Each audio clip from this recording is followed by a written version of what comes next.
Welcome to the Savvy Shopkeeper Retail Podcast. I'm your host, Kathy Cruz. Just like you, I'm an independent retail business owner. I love the home decor and gift boutique I co-own with my sister, but I don't want it to consume me or my life. Join me each week as I share lessons learned, helpful tips, and valuable information for your retail business and life. Whether you're buying your products or making your products, whether you're a $25K business or a $2.5 million business, I'm on a mission to help indie retailers work less, profit more, and grow. Let's get started on today's episode. Welcome to episode 220 of the Savvy Shopkeeper Retail Podcast. Ways to encourage customers to pay in cash and cash safety tips for store owners. I'm your host, Kathy Cruz. So my intention for this episode is twofold. First, I want to continue the conversation about credit card fees and the effect of these credit card fees on small businesses in the United States, of course, in particular, indie retailers. If you want to catch up on this, we will link all of this content that I'm about to share with you in the show notes. But over the past year, there are 4 pieces of content related to this topic that you can read or listen to kind of catch up in case you're new here to the podcast or last year you're like, listen, Kathy, I don't want to listen about this. Credit card fees are a thorn in my side. I just don't want to hear about it. And I get it. But the first one was a bonus episode that I recorded about the Credit Card Competition Act and how I traveled to Washington, D.C. to lobby Congress for support on this act. We will link that episode in the show notes, and I'm going to have to link it directly to the Apple Podcast app because I didn't have show notes for it. It was a bonus episode, so I don't have an episode number to share with you. I kind of wish I would have done that now because I have a feeling this is going to keep coming up. Number 2 is a form that you can fill out to reach your local representatives to tell them you'd like them to support this act so that small businesses can stop getting hammered with such crazy credit card fees. If you listen to some of the podcast episodes that I recorded on this content, I do talk about averages, and I feel like for small businesses, it's approaching, for some, 4 to 5% in credit card fees. That's just too much.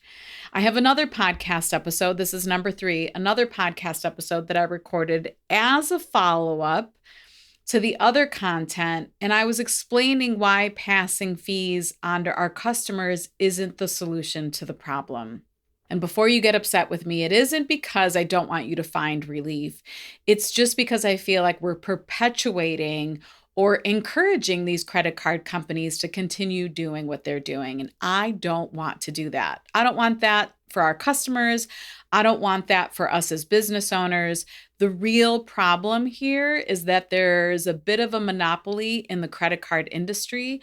And I do think it's time for us. It's way past time for all of us to speak up. So that was number 3, was this podcast episode where I shared my thoughts on that subject about passing credit card fees on to customers. And then number 4 is an article on the NRF, that's the National Retail Federation. That's actually the organization that's doing a lot to help indie retailers speak up, to go to Congress and get this act to pass.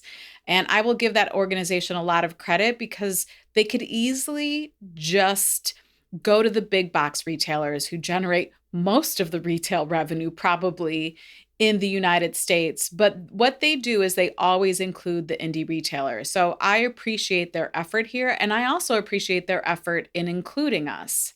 But that 4th piece of content is an article on the NRF's website where I share why I'm so passionate about this topic on behalf of indie retailers in the US. So we will link that nrf.com article as well. And then my second intention for this podcast episode is that if you'd like to start receiving more cash payments in your store, I want to share ways you can encourage your customers to pay in cash.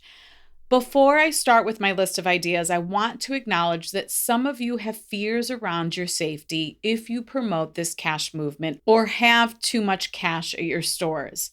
Now, as a former detective for a large urban police department, yes, that's what I did in my former career, in case you didn't know, I understand and am very empathetic to this concern. I want you to be safe too. But I also want to acknowledge that scare tactics are sometimes used here. Like the media perpetuates that accepting cash will be a problem. I should say, will, like emphasis on will be a problem in your store. Now, I can't offer statistics. And of course, I wouldn't say this will never happen, that store owners don't get robbed. I understand that they do. Clearly, I know better. But I do believe that in the grand scheme of things, it's rare. This doesn't mean I want to discount your feelings, though, and I would never want to compromise your safety. Let me be very clear about that. So that puts me in a bit of a conundrum, right? Credit card fees are often in the top 3 to 5 expenses for small businesses that already have incredibly low net profit margins. So yes, I do think collecting more cash can be helpful, but I will also advocate for being safe and smart when it comes to collecting cash. Encouraging customers to pay with cash can be a challenge. I get it. It can be a challenge in a world where digital payments are preferred and way more convenient. I try to carry cash most of the time, but it doesn't always happen. I do find myself being cashless and sometimes pay with a credit card. So again, I'm not acting like the perfect person here, right? I definitely never want to convey that. But there are customers, we know them, and potential customers who do carry cash. Or with some friendly reminders and a small push, especially for those that love to support and shop small, there's a chance that we can get these customers to pay in cash more often because now the default is card, Apple Pay, card, credit card, Apple Pay, right? It's just now it's like just ingrained in us to take that movement. So what can we do to kind of remind them, hey, if you have cash in your wallet, we accept cash. Now, a few of you may not accept cash. This is a common question I used to get at my own store. And I would always say, yes, absolutely, I take cash. And then I started, after I learned everything I learned when I went to Washington, D.C. to lobby Congress, I learned so much there that, in fact, I started telling them thank you and why I appreciated it. And sometimes it led to some really lengthy conversations with customers because they were also passionate about it. So let me go ahead and share a list of ways that we can encourage customers to pay in cash. And I'm going to start off with an interesting one. I'm going to say cash only discounts. Offer a small discount or a special promotion for customers who pay with cash. For example, you could offer a very small discount on their purchase if they pay with cash. And I'm going to explain this one a little bit in case you're wondering, Kathy, why would you kick off with that one if we're already losing a percentage of our sales to credit card fees? Next is loyalty cards. You can create a punch card system where customers receive a stamp or punch for every cash purchase they make. And then once they collect a certain number of stamps, maybe they can redeem it for a free item, something special, maybe even a discount for their next purchase. The next one is a spin the wheel promotion, setting up a spinning wheel near the checkout counter with different prizes or discounts. I know sometimes we do these at store events, but maybe you can do it an everyday occasion to help you promote or just educate customers about paying in cash. Customers who pay with cash, maybe they can get a chance to spin the wheel and win something extra. This episode is brought to you by my new free resource, a ChatGPT guide for retailers. There is no other tool that has saved me as much time in 2024 as ChatGPT has. My new guide will help you learn about this free artificial intelligence tool. Yes, it's free, and it's not as intimidating as it sounds. I share 14 ways retailers are using the tool now to save them time and effort. I also share real store owner examples, and the results from one search will blow your mind. Visit savvyshopkeeper.com/chatgpt to sign up for this free guide. Then there are cash-only raffles. Maybe you can hold a regular raffle or a drawing just for customers, again, who pay with cash. And for most of these, it's going to be something that rewards them for paying with cash. It could be a small gift with purchase. It could be a gift card for future purchases. It could even be an entry into, a monthly drawing for a grand prize. Exclusive cash-only events. You can host special events or sales where only cash transactions are accepted. Now, we did this in my own store, and I'll be honest, I never felt unsafe. It wasn't like I had a big banner on my storefront saying cash only event. It was direct to our customers, our email subscribers, our social media followers. And it was a time that we were clearing out a lot of old inventory, vintage, uh, salvaged inventory that we had in our basement, and we made it cash only. It absolutely worked. It was fantastic. We communicated enough with our customers that they all knew to show up with cash. And of course, on the rare occasion during that big event, if someone didn't have cash, I would accept another form of payment. Not a big deal, but it was successful and it did work. Another one could be freebies for cash payers, offering a complimentary item or a sample to customers who pay with cash. It could be a small snack, a drink, or again, a promotional item. And then community support and education, emphasizing the benefits of supporting local small businesses in the community by paying with cash. So this one for me, I think, is important because it's easy for us as consumers to just forget about how helpful this small act can be for small businesses. And you can display signage in your store, maybe something with a QR code that sends them to a helpful blog post on your website where you wrote about it, that really conveys the story about why cash payments are so appreciated in your business. And then there are cashback bonuses. You can offer a cashback incentive for customers who pay with cash. For example, you could give them a $5 voucher for every, I don't know, $100, $200 spent in cash, which they can then redeem on their next visit. Now, $5 may seem small in relation to, a $100, $200, or maybe a $300 purchase if you want to minimize the discount. But if you design something in Canva that makes it look like a $5 bill or just a dollar bill in general, and you make it fun, they're going to keep that in their wallet. And if they're really good, loyal customers, they're going to come back and spend it, and they're going to appreciate it. And then you can have themed cash days, which similar to the exclusive cash only events, but it could be cash appreciation days or cash bonanza weeks. And then during these periods, you would do something else to incentivize them or reward them for paying in cash. So if I circle back to the beginning when I talked about offering a discount, you might be thinking, but Kathy, why would we discount or give things away if what we're trying to do is protect our margins? I know. But remember, this also serves as a way to keep money flowing to these credit card companies who profit in the billions. I'd much rather see customers saving 2% and small business owners winning by not losing maybe an additional 2% of their sale to credit card fees. It doesn't seem like much until you see your year-end profit and loss statement and realize that credit card fees that you're paying to these credit card companies are in the thousands of dollars or tens of thousands of dollars. And that's for almost everyone in the Savvy Shopkeeper community.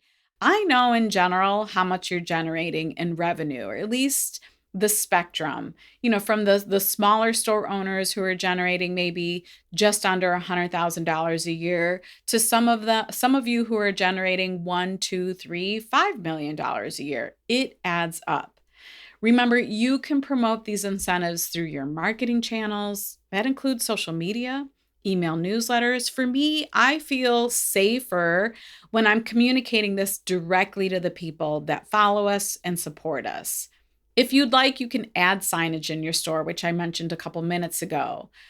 Personally, I wouldn't post a sign on my storefront or anything blaring cash, the word cash or cash only, but I think educating customers on this topic and incentivizing them, it does make sense. We can do this subtly and directly to our customers.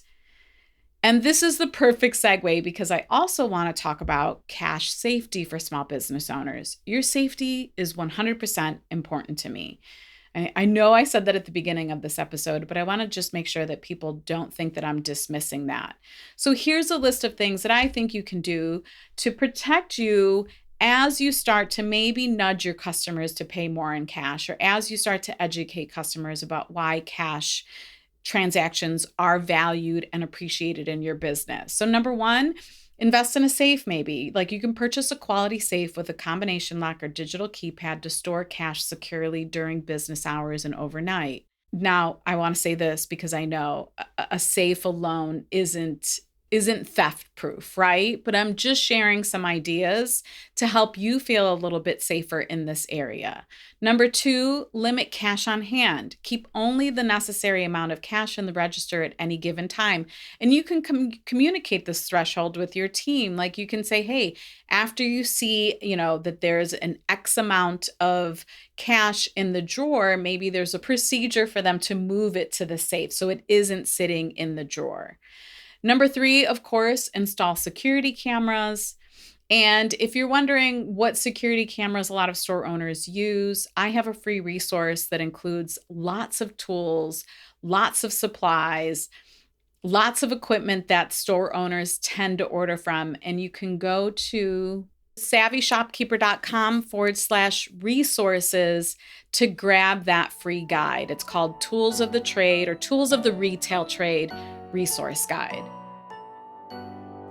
This episode is brought to you by the Savvy Shopkeeper Quiz. After years of research and learning from thousands of retailers, I determined there are 6 stages of shopkeeping. But what's more important is knowing the action steps store owners can take during each stage. These steps can help you focus, create efficiency, and improve profitability so you can grow. Take the quiz to find out which shopkeeper stage you're in. Plus, you'll get a helpful and customized list of podcast episodes and 2 free resources specifically for the stage you're in now. I reference the stages often in podcast episodes and when I teach online, so it's helpful to know which stage you're in. Visit savvyshopkeeper.com/quiz to take the quiz. Number 4, of course, train your employees. You want to educate employees on cash handling procedures, including how to spot counterfeit money, and then emphasize the importance of vigilance and security around cash. Number 5 is vary your deposit times. Like you want to avoid establishing a predictable pattern when it comes to depositing cash at the bank.